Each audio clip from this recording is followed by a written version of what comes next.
ಎಲ್ಲರಿಗೂ ನಮಸ್ಕಾರ. ನಾನು ಡಾಕ್ಟರ್ ಮಂಜು ಭಾರ್ಗವಿ ಇನ್ಫೋಗೆ ಸ್ವಾಗತ. ಈ ದಿನದ ವಿಷಯ ಗಾಂಧಿ ಜಯಂತಿ. ಗಾಂಧಿ ಜಯಂತಿ ಪ್ರತಿ ವರ್ಷ ಅಕ್ಟೋಬರ್ 2ರಂದು ದೇಶದಾದ್ಯಂತ ಮಹಾತ್ಮ ಗಾಂಧಿಯವರ ಜನ್ಮದಿನದ ಅಂಗವಾಗಿ ಆಚರಿಸಲಾಗುತ್ತೆ. ಮಹಾತ್ಮ ಗಾಂಧಿಯವರು 1869ರ ಅಕ್ಟೋಬರ್ 2ರಂದು ಗುಜರಾತ್ ರಾಜ್ಯದ ಪೋರಬಂದರ್ ಎಂಬಲ್ಲಿ ಜನಿಸಿದರು. ಅವರ ಪೂರ್ಣ ಹೆಸರು ಮೋಹನ್ ದಾಸ್ ಕರಮ್ಚಂದ್ ಗಾಂಧಿ. ರಾಷ್ಟ್ರಪಿತ ಎಂದು ಗೌರವಿಸಲ್ಪಟ್ಟ ಗಾಂಧೀಜಿಯವರು ಭಾರತೀಯ ಸ್ವಾತಂತ್ರ್ಯ ಹೋರಾಟದ ಪ್ರಮುಖ ನಾಯಕರಲ್ಲಿ ಒಬ್ಬರಾಗಿದ್ದರು. ಅಹಿಂಸೆ ಮತ್ತು ಸತ್ಯದ ತತ್ವಗಳನ್ನು ಜೀವನದ ಅವಿಭಾಜ್ಯ ಅಂಗವನ್ನಾಗಿ ಮಾಡಿಕೊಂಡಿದ್ದರು. ಗಾಂಧಿ ಜಯಂತಿ ರಾಷ್ಟ್ರೋತ್ಸವವಾಗಿ ಘೋಷಿಸಲ್ಪಟ್ಟಿದ್ದು, ಇದು ಭಾರತದಲ್ಲಿ ಮಾತ್ರವಲ್ಲ, ವಿಶ್ವದಾದ್ಯಂತ ಗೌರವ ಮತ್ತು ಭಕ್ತಿಯಿಂದ ಆಚರಿಸಲಾಗುತ್ತದೆ. ಈ ದಿನವನ್ನು ವಿಶ್ವಸಂಸ್ಥೆಯು ಅಂತಾರಾಷ್ಟ್ರೀಯ ಅಹಿಂಸೆ ದಿನ ಎಂದು ಘೋಷಿಸಲಾಗಿದೆ. ಮಹಾತ್ಮ ಗಾಂಧಿಯವರು ತಮ್ಮ ಜೀವನದಲ್ಲಿ ಬ್ರಿಟಿಷರ ವಿರುದ್ಧ ಹೋರಾಟದಲ್ಲಿ ಶಾಂತಿಯುತವಾಗಿ ಅಹಿಂಸಾತ್ಮಕ ವಿಧಾನವನ್ನು ಅನುಸರಿಸಿದರು. ದಂಡಿ ಉಪ್ಪು ಸತ್ಯಾಗ್ರಹ, ಅಸಹಕಾರ ಚಳುವಳಿ, ಭಾರತ ಬಿಡೋ ಚಳುವಳಿ ಮುಂತಾದ ಹಲವು ಹೋರಾಟಗಳಲ್ಲಿ ಅವರು ನಡೆದ ದೇಶದ ಜನರನ್ನು ಒಗ್ಗೂಡಿಸಿ ಸ್ವಾತಂತ್ರ್ಯದ ದಾರಿಯತ್ತ ನಡೆಸಿದರು. ಗಾಂಧೀಜಿಯವರ ಜೀವನ ತತ್ವವು ಸರಳತೆ, ಸತ್ಯನಿಷ್ಠೆ ಮತ್ತು ಅಹಿಂಸೆಯ ಮೇಲೆ ಆಧಾರವಾಗಿತ್ತು. ಅವರು ಧರ್ಮ, ಜಾತಿ, ಭಾಷೆ, ಪ್ರದೇಶ ಎಂಬ ಭೇದವನ್ನು ಮೀರಿ ಎಲ್ಲರನ್ನು ಸಮಾನವಾಗಿ ಕಾಣುವ ದೃಷ್ಟಿಯನ್ನು ಬೆಳೆಸಿದರು. ಗಾಂಧಿ ಜಯಂತಿಯ ದಿನ ದೇಶದಾದ್ಯಂತ ಶಾಲೆ, ಕಾಲೇಜುಗಳು, ಸರ್ಕಾರಿ ಹಾಗೂ ಖಾಸಗಿ ಸಂಸ್ಥೆಗಳಲ್ಲಿ ವಿವಿಧ ಕಾರ್ಯಕ್ರಮಗಳನ್ನು ಹಮ್ಮಿಕೊಳ್ಳಲಾಗುತ್ತದೆ. ಅವರ ಪ್ರತಿಮೆಗಳಿಗೆ ಮಾಲಾರ್ಪಣೆ, ಪ್ರಾರ್ಥನೆ, ಗೀತೆಗಳು, ಭಾಷಣಗಳು, ಅಹಿಂಸೆ ಮತ್ತು ಸತ್ಯದ ಸಂದೇಶಗಳನ್ನು ಹಂಚುವ ಚಟುವಟಿಕೆಗಳು ನಡೆಯುತ್ತವೆ. ಮಕ್ಕಳಿಗೆ ಗಾಂಧೀಜಿಯ ಜೀವನ ಮತ್ತು ಕೃತಿಗಳ ಬಗ್ಗೆ ಅವರು ಅರಿವು ಮೂಡಿಸಲು ಚಿತ್ರಕಲಾ, ಪ್ರಬಂಧ ಸ್ಪರ್ಧೆ, ನಾಟಕ ಪ್ರದರ್ಶನ ಮುಂತಾದ ಕಾರ್ಯಕ್ರಮಗಳನ್ನು ಆಯೋಜಿಸಲಾಗುತ್ತದೆ. ಈ ದಿನವು ಕೇವಲ ರಜಾ ದಿನವಾಗಿರದೆ ಜನರಲ್ಲಿ ಮಾನವೀಯ ಮೌಲ್ಯಗಳನ್ನು ನೆನಪಿಸುವ ದಿನವಾಗಿದೆ. ಗಾಂಧೀಜಿಯವರ ಚಿಂತನೆಗಳು ಮತ್ತು ಹೋರಾಟದ ವಿಧಾನಗಳು ಕೇವಲ ಭಾರತದಲ್ಲೇ ಅಷ್ಟೇ ಅಲ್ಲ, ದಕ್ಷಿಣ ಆಫ್ರಿಕಾ ಸೇರಿದಂತೆ ಹಲವು ದೇಶಗಳಲ್ಲಿ ಸಾಮಾಜಿಕ ಬದಲಾವಣೆಗೆ ಪ್ರೇರಣೆ ನೀಡಿದೆ. ದಕ್ಷಿಣ ಆಫ್ರಿಕಾದಲ್ಲಿ ಗಾಂಧೀಜಿಯವರ ವಕೀಲರಾಗಿ ಕೆಲಸ ಮಾಡುವಾಗಲೇ ಅಹಿಂಸೆ ತತ್ವವನ್ನು ಅನುಸರಿಸಿ ಅಲ್ಲಿ ನಡೆಯುತ್ತಿದ್ದ ವಂಶೀಯ ಭೇದ ಭಾವ ವಿರುದ್ಧ ಹೋರಾಡಿದರು. ಭಾರತಕ್ಕೆ ಮರಳಿದ ನಂತರ ಅವರು ಜನಸಾಮಾನ್ಯರ ಹಕ್ಕುಗಳಿಗಾಗಿ ಹೋರಾಟ ನಡೆಸಿ ರೈತರ, ಕಾರ್ಮಿಕರ, ಬಡ ಜನರಿಗೆ ಧೈರ್ಯ ತುಂಬಿದರು.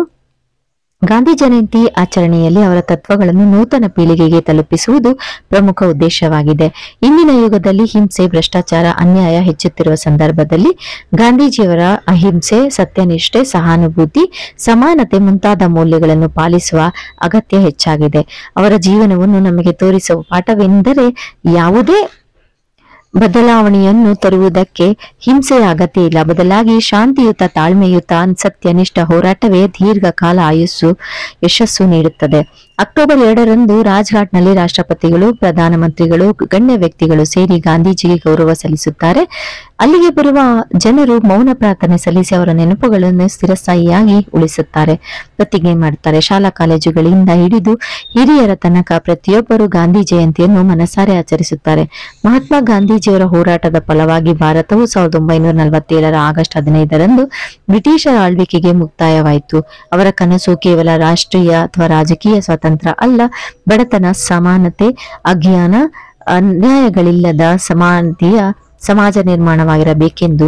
ಆದರೆ ಇವರ ಜೀವಿತಾವಧಿ ಇಂತಹ ಸಮಾಜದ ನಿರ್ಮಾಣಕ್ಕೆ ಮುಕ್ತವಾಗಿರಲಿಲ್ಲ. ಯಾಕೆಂದರೆ 1948ರ ಜನವರಿ 30ರಂದು ನಾಥೂರಾಮ್ ಗೂಡ್ಸೆ ಎಂಬಾತರು ಇವರಿಗೆ ಗುಂಡಿಕ್ಕಿ ಹತ್ಯೆಗೈದರು. ಆದರೂ ಗಾಂಧೀಜಿಯವರ ತತ್ವಗಳು, ಆದರ್ಶಗಳು, ಸಂದೇಶಗಳು ಇಂದಿಗೂ ಜೀವಂತವಾಗಿದೆ. ಗಾಂಧಿ ಜಯಂತಿ ನಮಗೆ ನಮ್ಮ ಜವಾಬ್ದಾರಿಗಳನ್ನು ನೆನಪಿಸುತ್ತದೆ. ಸತ್ಯವನ್ನು ಪಾಲಿಸುವುದು, ಅಹಿಂಸೆಯನ್ನು ಆಚರಿಸುವುದು, ಎಲ್ಲರ ಮೇಲೂ ಸಮಾನ ಪ್ರೀತಿ ಮತ್ತು ಗೌರವ ತೋರಿಸುವುದು. ಇಂದಿನ ಸಮಾಜದಲ್ಲಿ ಶಾಂತಿ ಮತ್ತು ಸಹಿಷ್ಣುತೆಯನ್ನು ಬೆಳೆಸಲು ಗಾಂಧೀಜಿಯವರ ಸಂದೇಶ ಅಗತ್ಯವಾಗಿದೆ. ಅವರು ತೋರಿಸಿದ ಮಾರ್ಗವು ಕೇವಲ ಭಾರತದಲ್ಲಷ್ಟೇ ಅಲ್ಲ, ಜಗತ್ತಿನ ಮಾನವ ಕುಲಕ್ಕೂ ಮಾರ್ಗದೀಪವಾಗಿದೆ. ಈ ದಿನದ ಆಚರಣೆ ಕೇವಲ ಮೂಲಭೂತ ನೆನಪು ಮಾತ್ರ ಅಲ್ಲ, ಭವಿಷ್ಯದ ನಿರ್ಮಾಣಕ್ಕೂ ಮಾರ್ಗದರ್ಶಕ. ಗಾಂಧಿ ಜಯಂತಿ ನಮ್ಮ ಜೀವನದ ಮೌಲ್ಯಗಳನ್ನು ಪರಿಶೀಲಿಸುವ, ಉತ್ತಮ ಮಾನವೀಯ ಗುಣಗಳನ್ನು ಬೆಳೆಸುವ, ಸಮಾಜದಲ್ಲಿ ಒಗ್ಗಟ್ಟನ್ನು ಬೆಳೆಸುವ ಪ್ರೇರಣಾದಾಯಕ ಸಂದರ್ಭವಾಗಿದೆ.